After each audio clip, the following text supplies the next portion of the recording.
जोहार नमस्कार। खबरें जो रहती हैं चर्चा में, खबरें जिस पर बातें होती रहती हैं, कुछ नवीनतम ताजा खास खबरों में से कुछ खबरों पर आइए नजर डालते हैं। देखिए 5 मिनट में 15 खबरें। मुख्यमंत्री हेमंत की सख्ती पर कैमरून में फंसे 47 श्रमिकों का हुआ वेतन भुगतान। जालसाज नियोजकों के खिलाफ एफआईआर। मुख्यमंत्री को हाल ही में जानकारी मिली थी कि कैमरून में कार्यरत झारखंडी श्रमिकों के 3 माह का वेतन लंबित है और वे भारत वापसी की मांग कर रहे हैं।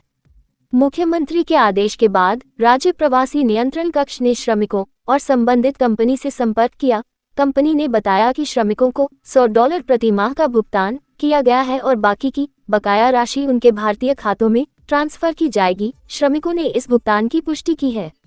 राज्यपाल का अभिभाषण और सरकार का श्वेत पत्र। राज्य में हर दिन एक नया अध्याय जुड़ेगा, बोले हेमंत सोरेन। मुख्यमंत्री हेमंत ने कहा कि झारखंड के ऊपर कौन सा अभिशाप लगा कि भूमिहीन विस्थापित हो गए, पलायन करना पड़ा। इसी पीड़ा को लेकर हमारे नेताओं ने राज्य की अलग परिकल्पनाएं रखी। जब ये परिकल्पना रखी गई तो सामंतवादी लोग हमारे नेताओं का उपहास करते थे। एक लंबी लड़ाई के बाद जो असंभव था वो संभव हुआ, झारखंड बना।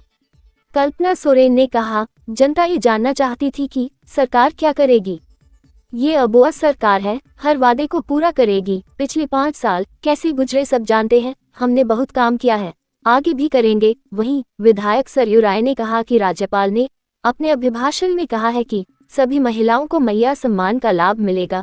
इसका अर्थ स्पष्ट करना चाहिए, इसलिए अभिभाषण पर धन्यवाद देना उचित नहीं लगता। जेएलकेएम विधायक जयराम महतो ने चर्चा में भाग लेते हुए कहा कि झारखंड आंदोलनकारी परिवारों को 5% आरक्षण सरकारी नौकरियों में मिलना चाहिए। जयराम महतो ने अनुपूरक बजट पर हेमंत सोरेन को घेरा, कहा 18 से 25 वर्ष की लड़कियों को आलसी बना रही सरकार। सदन के बाहर प्रेस वार्ता में जयराम आप इसे बाहर हो सवाल करते पत्रकारों से बहस करते दिखे, जिससे पत्रकारों में भारी आक्रोश है। पश्चिमी विक्षोभ का असर कम होने से आसमान से बादल छट गए हैं, हवा चलने लगी है। तापमान में गिरावट दर्ज की गई है। कई जिलों में तापमान 6 डिग्री सेल्सियस से नीचे दर्ज की गई है। 13 दिसंबर से कई जिलों में शीतलहर चलने की आशंका है, इसे लेकर अलर्ट जारी किया गया है। मंत्री रामदास सोरेन का बड़ा फैसला, झारखंड में जल्द होगी शिक्षकों की बहाली। शपथ के बाद हेमंत कैबिनेट के मंत्री एक्शन मोड में नजर आ रहे हैं। सरकार लगातार राज्य में विकास कार्यों के लेकर चिंतन कर रही। मंत्री ने बैठक में शिक्षकों की नियुक्ति पर जोर देते हुए कहा कि शिक्षकों की नियुक्ति में जो भी विधिक अड़चनें हैं उन्हें दूर करते हुए शीघ्र रिक्त पदों पर नियुक्ति करें।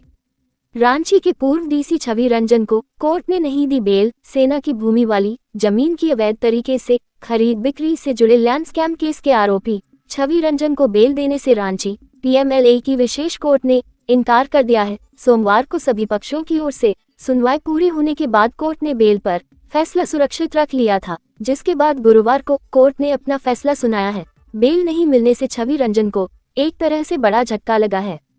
निशिकांत दुबे को हाईकोर्ट से बड़ी राहत। जेएमएम का झंडा हटाने के मामले में फररद। सांसद की ओर से अधिवक्ता प्रशांत पल्लव, पार्थ जालान और शिवानी जालूका ने कोर्ट में बहस की। बहस के बाद कोर्ट ने प्राथमिकी को रद्द करने का आदेश दिया।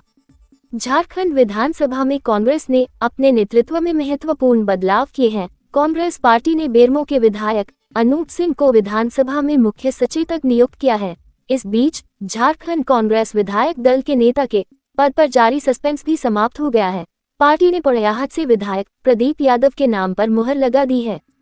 झारखंड की राजधानी रांची के नगरी थाना अंतर्गत एचोरो रेलवे क्रॉसिंग के पास सासाराम एक्सप्रेस की चपेट में आने से एक युवक की दर्दनाक मौत हो गई। मृतक की पहचान रातू थाना अंतर्गत बाजपुर के रहने वाले रामकिशोर के 20 वर्षीय बेटे अरुण गोप के रूप में की गई है। झारखंड के धनबाद जिले से एक सनसनीखेज खबर है, जहां बरवाडा थाना क्षेत्र में एक युवक की गोली मारकर हत्या कर दी गई है। बरवाडा थाना के प्रभारी सब इंस्पेक्टर अजय कुमार ने दल बल के साथ मौके पर पहुंचकर शव को बरामद किया और मामले की जांच शुरू कर दी।